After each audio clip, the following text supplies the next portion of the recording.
Alors nous sommes arrivés Daf Mem Aleph de Shabbat, Daf Mem Aleph pour le jeudi, donc 8e jour de Pessah, 22 Nissan. Nous sommes arrivés donc à la première ligne, 2 points avec Amar Rabbi Zera. Il a dit Rabbi Zera, Ana hazité le Rabbi Abahu, Shenir Yadav Keneret Panav Shel Mata, Velo Yadana Inara Elonara. Donc Rabbi Zera il dit, moi j'ai vu Rabbi Abahu, qu'il a mis ses mains donc dans ses parties, et je ne sais pas, parce qu'il voulait aller se laver, donc par pudeur, il a mis les mains devant donc sa Brit Mila. Et Rabbi Zera dit, je ne sais pas si Rabbi Abahu Naga, il a touché ses parties ou il ne l'a pas touché. Alors la Gemara dit comment? Pshita de la Naga, c'est évident qu'il n'a pas touché, puisque Détania, Rabbi Eliezer Omer Kol Haohez Ba'ama ou Mashtin qui est le Mevima Boul Naolam. Celui qui tient sa Brit Mila et qui urine, il est considéré comme amené, provoqué, l'amener le déluge dans le monde. Pourquoi? Parce que quand on touche la Brit Mila, donc ça se réchauffe et on peut venir avoir des pertes donc séminales. Alors, qu'est-ce que tu t'étonnes? Est-ce qu'il a touché ou pas? C'est sûr qu'il n'a pas touché. Amar Abaye, vient Abaye dit, Asa Uhaki Vulchat. En vérité, il dit, cette situation-là, on a considéré comme Vulchat. C'est quoi Vulchat? C'est quand il y a une armée qui rentre dans une ville, et donc elle rentre, elle fait ce qu'elle veut dans les maisons des autres. Et la Mishnah d'ailleurs a dit, Ditnan, Vulchat, quand il y a donc un bataillon d'armée, donc des soldats qui sont entrés dans la ville. Si Bisharat Shalom, si c'est un moment de paix, et qu'à l'époque, les soldats rentraient dans les maisons et prenaient ce qu'ils voulaient. Haviyot Petuhot Asurot, Stumot Motarot, s'il y avait des cruches de vin, celles qu'on trouve ouvertes, elles ne sont plus permises, elles sont donc interdites à la consommation parce que les goïms ils l'ont touché, ça devient Yain Nesser. Par contre, Stumot Motarot, si la cruche elle est encore fermée, donc il n'y a pas de problème. Ça, c'est Bisharat Shalom quand il y a un moment de paix. Par contre, Bisharat Milhama, si on était en situation de guerre, vu que les soldats, ils ont la peur de la guerre, ils n'ont pas le temps de faire Nisur Yain, même même les cruches ouvertes, on considère qu'elles sont moutards. Pourquoi? Parce que les fichiers Entnaï les Nasser, ils n'ont pas le temps de faire Nisur, c'est-à-dire rendre le vin Nesser, ça veut dire qu'on le verse devant l'arbre d'Azara. Pourquoi? La Gemara dit Alma qui va débarrer la menasserie, puisqu'ils sont dans la peur de la guerre, donc ils n'ont pas le temps de faire Nisur, donc du vin et de le rendre Nesser. Alors, pour la même raison, Hachanami, ici aussi, qui va débarrer la hâte les halvoré. Il dit comme Rabbi Abahu, il a peur quand il va se laver, alors il n'aura pas des mauvaises pensées, même s'il touche donc sa Brit Mila. Alors le m'a dit, c'est quoi la peur qu'il a ici? Il n'y a pas de guerre, c'est quoi le problème? Il dit, parce que quand ils vont donc se laver dans un fleuve, ils ont peur évidemment d'être emportés par le fleuve, alors ils n'ont pas le temps de faire des mauvaises pensées. Alors vient là poser une autre question, même si tu dis que à cause de la peur, il n'a pas de mauvaise pensée, il peut mettre la main là-bas. Amar Rabbi Abba, Amar Ravuna, Amar Rav, il a dit Rabbi Abba, au nom de Ravuna, au nom de Rav, Kol Hamini Yahya Keneret Panav Shel Mata, qui est le Kofet Bevdeto Shel Abraham Avinu. Celui qui met ses mains donc dans la Brit Mila pour les cacher, c'est comme si qu'il reniait la Brit d'Abraham Avinu, ça veut dire comme si qu'il a honte d'avoir fait la Brit Mila. Hein? Alors là, m'a dit non, là, c'est pas un problème. Pourquoi? Ha Kinahit, Ha Kisalir. Lorsqu'il va aller pour se laver, donc il a le visage en direction du fleuve, personne ne le voit. Là, effectivement, c'est assourd de donc mettre la main, sinon ça fait comme si qu'il reniait la Brit d'Avraham Avinu. Mais qui salir, quand il a fini de se laver, maintenant il se lève pour revenir donc au bord, et là donc il y a des gens autour qui peuvent le regarder, là il peut mettre la main par pudeur pour ne pas qu'on le regarde dans cet état. Comme la Gemara dit d'ailleurs, qui a des Rava Shahi. Rava lui il s'abaisse. Rabbi Zera Zakif. Rabbi Zera lui il reste bien debout. Il n'a pas il craint ce qu'il a dit Rav, que comme quoi on n'a pas, comme on a dit tout à l'heure, Rav il a dit celui qui met sa main, c'est comme si qu'il fait ironie, donc il a pris d'Abraham Avinu. C'est pour ça que Rabbi Zera, lui, il ne mettait pas la main, il marchait bien droit.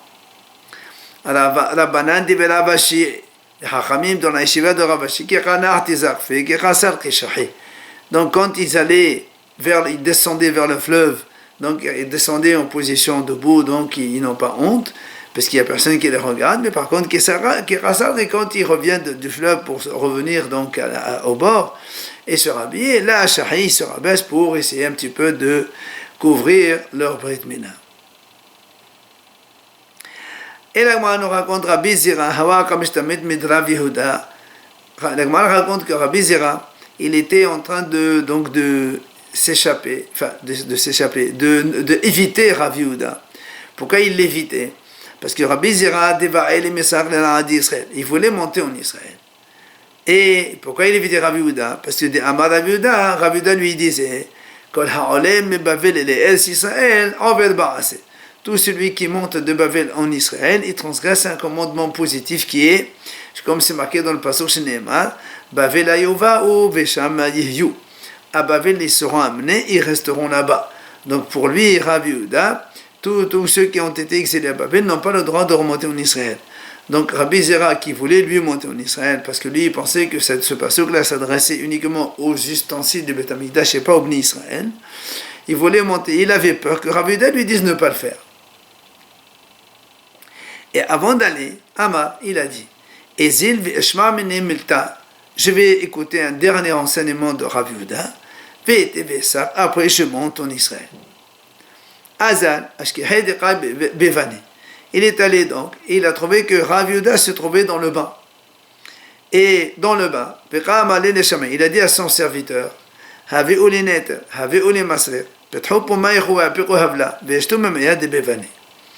donc il parlait avec son serviteur en hébreu. Il lui disait, amène-moi du savon, donc pour me savonner, pour me laver les shampoings, pour me laver les cheveux. Amène-moi un masriq, donc un peigne pour me peigner. Ouvrez votre bouche et faites sortir donc la chaleur donc que vous avez et prendre au contraire la chaleur du bain. Et buvez aussi de l'eau chaude qu'il y a dans le bain. Voilà ce qu'il a entendu Rabbi Zera en venant voir Rav Yehuda qui se trouvait dans le bain qui parlait avec son serviteur. Ama, Rabbi Zera sur le coup il dit, si je suis venu rien que pour écouter ces enseignements, ça me suffit. Ça veut dire qu'il était content d'apprendre donc des notions qu'il ne connaissait pas auparavant. Alors la Gemara vient justement, elle explique. Elle dit, quand il a dit à son serviteur d'amener le shampoing ou d'amener la brosse, il a pris quelque chose, que quoi?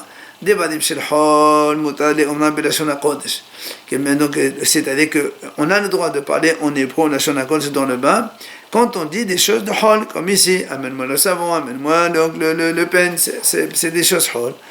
On peut les dire même en Lashon HaKodesh. Deuxième enseignement, quand il leur disait, ouvrez votre bouche et faites sortir donc la chaleur que vous avez pour prendre à la place la chaleur du bain, eh bien, Namnik et de Shmuel. Ça aussi, c'est un enseignement qui est bon, comme celui donc de Shmuel, qui a dit, De'ama, Shmuel, Havla, Mapir, Havla. Donc, une chaleur fait sortir une autre chaleur. La chaleur du bain va faire sortir la chaleur qu'on a, nous, donc, dans le corps, qui se transforme en sueur, et on prend la chaleur du bain. Et là, mais la Gemara s'étonne. Ashtum maya devebani, ma'ima aliota. La Gemara dit, mais quand il leur a dit, buvez de l'eau qu'il y a dans le bain, c'est quoi quel bénéfice, quel intérêt il y a dans cette façon de boire l'eau chaude du bain? Alors vient la Gemara dit, détaner. Achal veloshata, si un homme il a mangé, et il n'a pas bu, achilato dam. C'est comme si il a mangé du sang, et ça c'est le début des maladies intestinales. Deuxième chose, si quelqu'un il a mangé le soir, et juste après manger il est allé dormir, il n'a pas marché 4 amot, 2 mètres, eh bien le manger, il va pourrir dans son ventre, ça veut dire qu'il ne va pas bien se digérer. Parce qu'il faut marcher pour que ça digère le soir. Et ça, c'est donc à l'origine de Rihla, c'est-à-dire la mauvaise haleine. 3e enseignement. Celui qui a eu besoin d'aller aux toilettes. Et il a mangé alors qu'il devait aller faire ses gros besoins. Il ressemble à un four qu'on a fait chauffer alors qu'il y avait déjà de la cendre là-bas qui était chaud en plus. Et ça, c'est le début à l'origine de mauvaises odeurs que les gens dégagent et qui transpirent beaucoup. Si un homme s'est lavé dans de l'eau chaude, il n'a pas bu de ces eaux-là. Ça ressemble à un four qu'on a chauffé de l'extérieur. Et on n'a pas fait chauffer de l'intérieur. Que le four, pour qu'il chauffe, il faut de l'intérieur.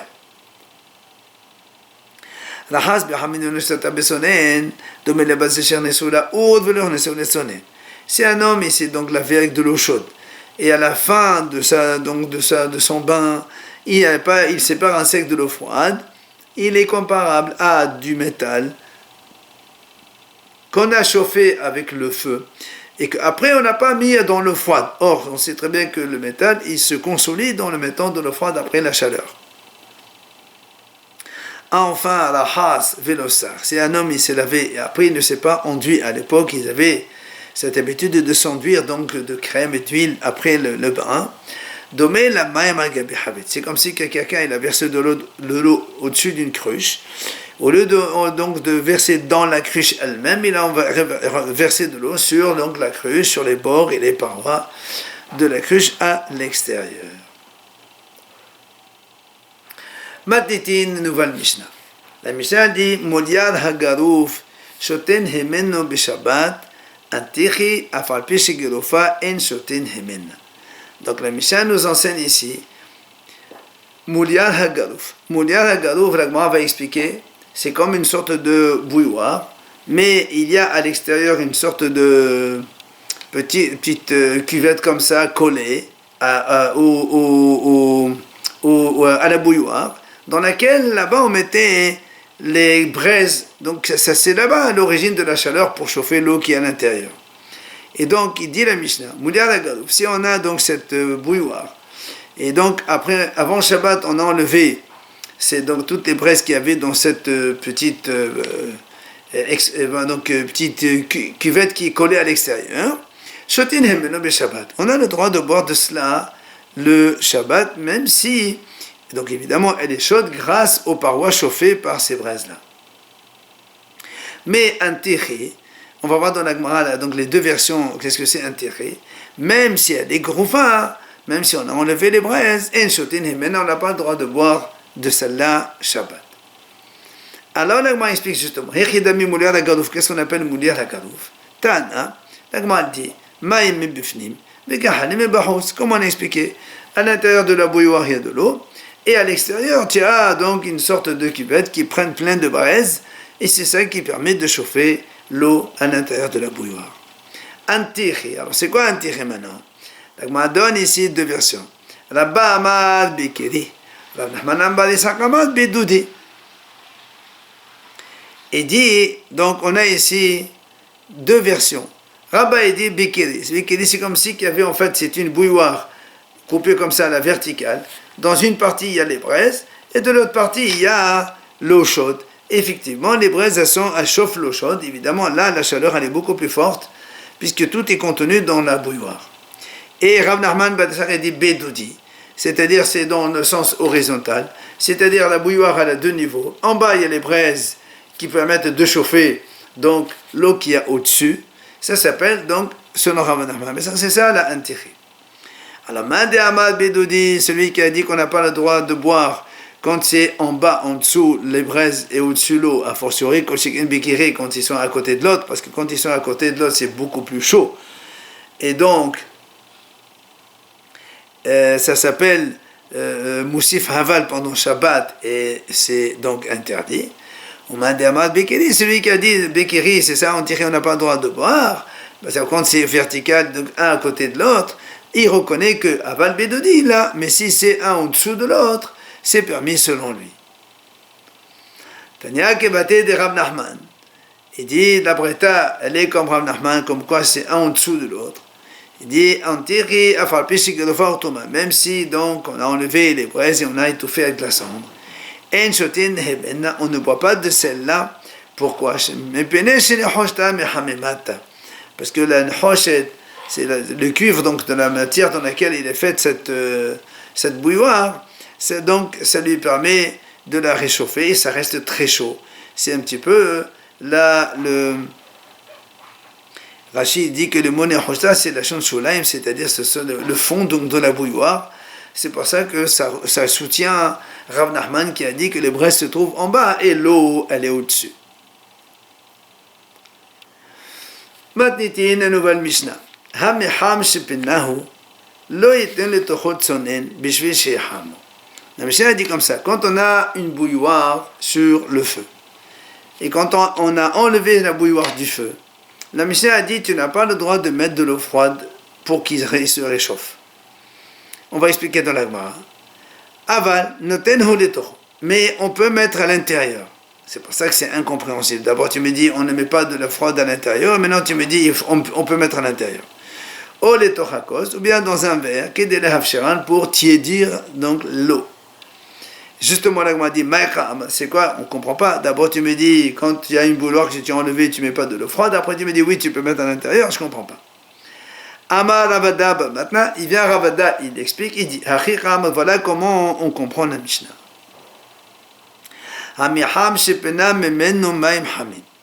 Il dit la Mishnah comme ça, si on a une bouilloire avec de l'eau chaude, et donc on a renversé toute l'eau chaude qui est à l'intérieur, mais la bouilloire elle est encore chaude.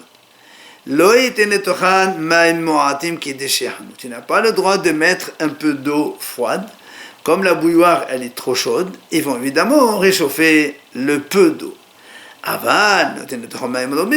Mais tu peux mettre une grosse quantité d'eau froide, et là, c'est sûr qu'ils ne vont pas être chauds, mais ils vont juste tiédir. Ça, c'est moutard. Voilà ce que dit donc Rav Nachman. Ravada, il explique notre Mishnah comme cela. Et la Gemara, alors, sur ce, elle pose une question. Vahalo metzarev. On m'a dit, même, quand tu me dis, on a pris, donc on a vidé la bouilloire de son eau chaude, et après tu mets de l'eau froide dedans. Ça s'appelle metzaref, c'est-à-dire donc c'est quand on veut consolider du métal, on le met dans le feu, après on verse de l'eau froide dessus. Ben là aussi c'est la même chose. Comment tu as dit qu'on peut mettre de l'eau froide un petit peu dans cette bouilloire chaude? Ça va donc consolider les parois de la bouilloire. Alors l'Agmal répond, Rabbi Shimon hi d'amad avashi mitkaven muta. Et m'a dit c'est Rabbi Shimon qui est l'auteur de cette Mishnah qui dit comme on n'a pas l'intention, notre intention c'est pas de consolider les parois de la bouilloire, mais de donc tiédir l'eau qu'on a mis dedans, alors c'est permis. Seulement, Matriv l'a Abaye, vient Abaye, il objecte, il dit je comprends pas. Mais dès Meham Shepena Memeno Mem Katani, Meham Shepena o Katani. Il dit comment tu peux Ravada expliquer de cette façon? Toi tu as dit que c'est une bouilloire donc de laquelle on a transvidé l'eau. Mais la Mishnah, elle n'a pas dit qu'on a enlevé l'eau de la bouilloire. La Mishnah a dit, la bouilloire elle-même qu'on a enlevée du feu. Elle n'a pas dit que la bouilloire, on lui a enlevé l'eau. Donc il faut donc comprendre autrement la Mishnah. C'est pour ça qu'Abaye propose, elle, Amar Abaye. Abaye dit, voilà, comment il faut comprendre la Mishnah? Donc, effectivement, on avait une bouilloire sur le feu, et on l'a donc enlevé du feu. Donc on a enlevé la bouilloire du feu. Et bien sûr, il y a de l'eau chaude. C'est que les richonnes, ça, c'est le clé qui était même sur le feu. Il est donc chaud. Alors la Mishnah a dit, tu n'as pas le droit de rajouter un peu de froide pour que, évidemment, il se réchauffe avec l'eau chaude qui est à l'intérieur. Aval, mais tu peux mettre beaucoup d'eau froide, et là, évidemment, l'eau froide que tu vas donc rajouter dans cette eau chaude, ils vont te dire, donc cette eau froide va te dire, et on n'aura pas donc de bichoul d'eau, il n'y aura pas de cuisson d'eau. Maintenant,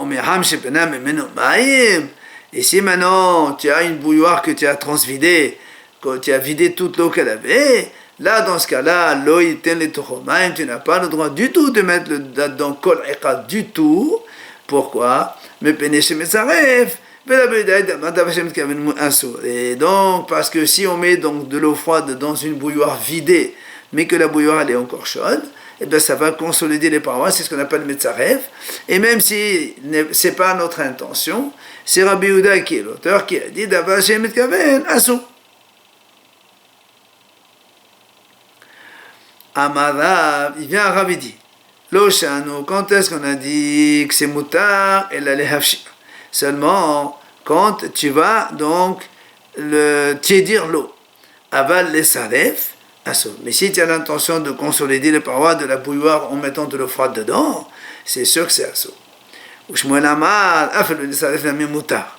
Shmuel lui dit non, même si c'est pour consolider, mutar. Alors le Moal s'est dit comment? Les saref les khatila mishare. Comment tu as le droit de faire ça? Les khatila, a priori Shabbat, tu enlèves l'eau chaude et tu mets de l'eau froide pour consolider les parois de la bouilloire. C'est pas normal. Elle a et etman hachi etman. On dit, si on avait dit, voilà comment il faut comprendre. Amadab, voilà comment il faut comprendre. Rav il a dit comme ça, Loshanu, quand est-ce qu'on a dit qu'on a le droit de mettre de l'eau froide dans cette bouilloire qu'on a donc déplacé du feu? Elle a shi'ur le hafshir. C'est-à-dire, tu mets un petit peu d'eau, juste les hafshir. Donc, ça veut dire que tu rajoutes un peu d'eau, mais pas tu mets de l'eau dans toute la bouilloire, parce que là, si tu fais avashiro les saref, assour, si tu remplis toute la bouilloire d'eau froide, c'est sûr que là, ça va faire donc c'est saref, et ça c'est assour. Maintenant, Shmuel Amar a fait le shiro les saref mutar.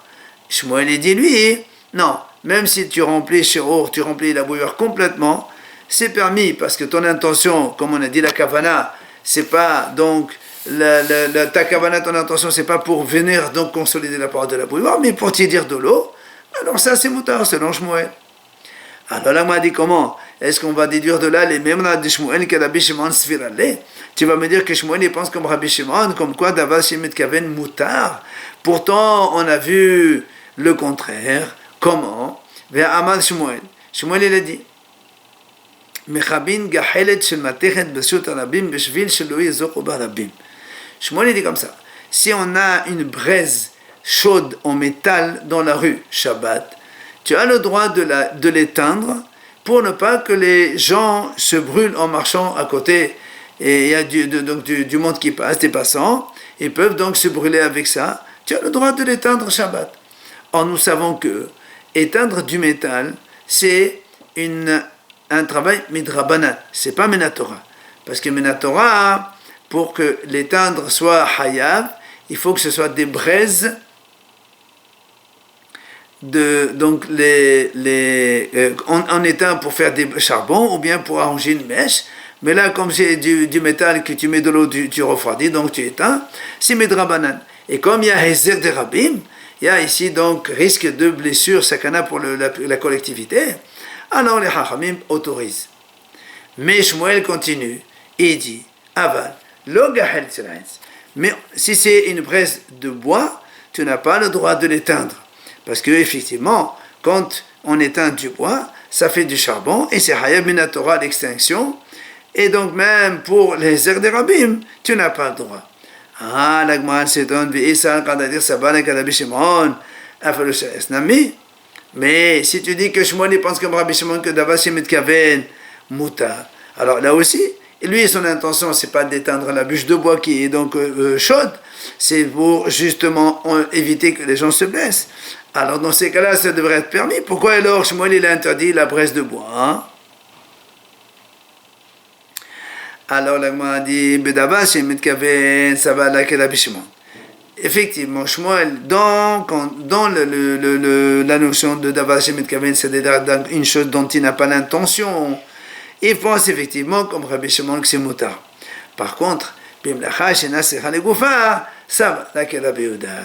Mais quand quelqu'un fait un travail, mais il n'a pas besoin de ce travail lui-même, mais pour une autre chose, comme ici, il veut éteindre la bûche mais c'est vrai qu'il n'a pas besoin de l'extinction, mais le feu, l'extinction du feu, elle lui est importante, puisqu'il veut éviter que les gens se blessent. Là, il pense comme Rabbi Yehuda, que lui, il a dit, c'est pour ça qu'il a dit que la braise de bois, c'est non. Amar Ravina. Enfin, Ravina, il vient y conclut. Helkar, puisque tu me dis que quand il y a une interdiction des Chachamim et qu'il y a un risque Hezek de Rabim, donc un dommage pour la collectivité, on a le droit de faire ça Shabbat. Il dit Helkar, Kos Bershot Tarabim.